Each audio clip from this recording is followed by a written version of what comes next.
In a quiet Colorado town, a decorated Navy SEAL walked into a bar seeking nothing more than peace and a beer. What happened next sparked a movement.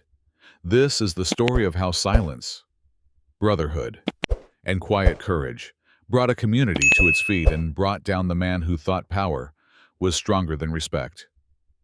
Jake Collins walked into the Rusty Anchor Tavern like a man who didn't need to prove anything. At 39, his face carried the weight of years spent in the dark corners of the world. A jagged scar traced his left brow, and a faint Navy SEAL trident peeked from beneath the sleeve of a worn hoodie. He didn't flash it. He didn't speak of it. The only thing louder than his silence was the calm he carried with him, earned in fire, sharpened by war. He wanted one thing that night: peace. A cold beer in a warm bar. Maybe a moment where the quiet didn't feel like a memory. But Cedar Ridge wasn't ready for men like Jake. The Rusty Anchor sat near the center of town, a bar turned clubhouse after falling under the grip of the Cedar Ridge HOA. And the man at the center of it all was Darren Mills. Darren was the kind of patriot who flew 3 flags on his porch, but had never held a rifle that wasn't for show. He wore military-style polos and barked about community pride, yet had no respect for anyone who'd actually served. When Jake stepped in, Darren noticed immediately. The hoodie, the backpack with the SEAL emblem patch, the quiet confidence. Darren saw a problem.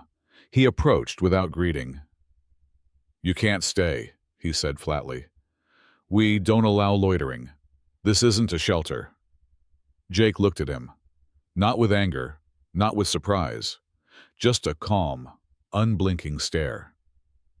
"You've got regulars here who don't feel safe with someone like you around." Darren continued. "Image matters." 2 HOA security guards moved in behind him, more belt than brain. Jake stood, slowly. No threat in his body, but no retreat either. "You'll see me again," he said, voice low but firm. He walked out. No fight. No spectacle.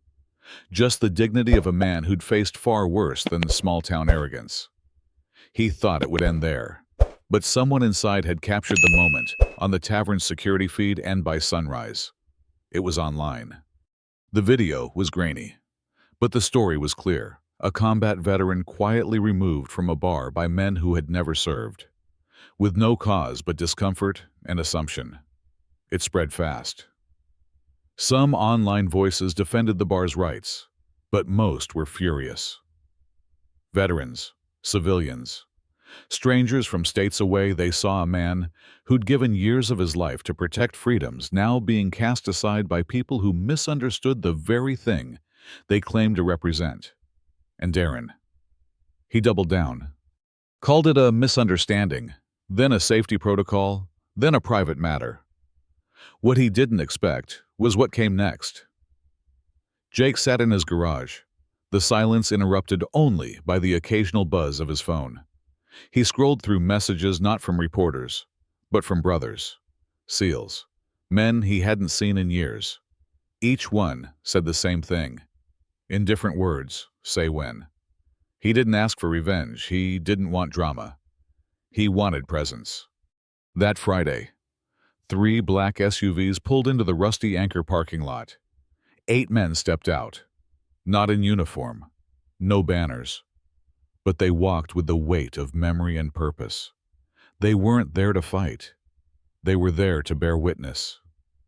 Darren stepped outside, trying to maintain control. "You can't protest on private property," he said. "You're disrupting business." Casey Blake, 6'4", limping slightly from a leg wound that never fully healed, looked at him calmly. "We're not here to protest," he said. "We're here to remind you what service looks like, inside." The tavern went silent. The men laid down photographs worn and creased on the bar. Scenes of war zones, team huddles, makeshift Christmases under desert skies. They said nothing. They didn't need to. The silence in the room shifted, from discomfort to reverence. Reporters arrived, cameras rolled. And when Darren tried to spin the story, His words collapsed under the weight of his own arrogance. Then came the stories. Locals stepped forward, a retired Air Force mechanic who'd been turned away from a community BBQ. A Latino father, fined by the HOA for building a wheelchair ramp. A Gold Star mother told her front porch flag was too aggressive. Jake's story wasn't the first. It was just the one people finally saw. Within days, complaints flooded the HOA board. Social media took over. Petitions circulated. Calls for Darren's resignation echoed through town halls and inboxes. And then it happened. Darren resigned quietly, citing personal stress. The rusty anchor shut down for a week. When it reopened, Casey Blake was behind the bar, not just managing but restoring.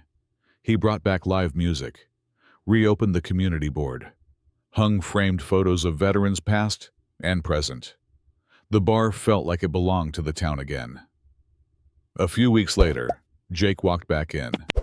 He wore a ball cap now, simple, black, embroidered in white seal still standing. He nodded to Casey, took a seat in the same corner. This time, no one flinched. A few raised glasses. One woman near the jukebox clapped once, quietly. Jake said nothing. He didn't need to. His team joined him. 8 men, scattered across the room. Some talked. Some just sipped their drinks and stared at the fire. They didn't come to be seen. They came because that's what you do, you show up.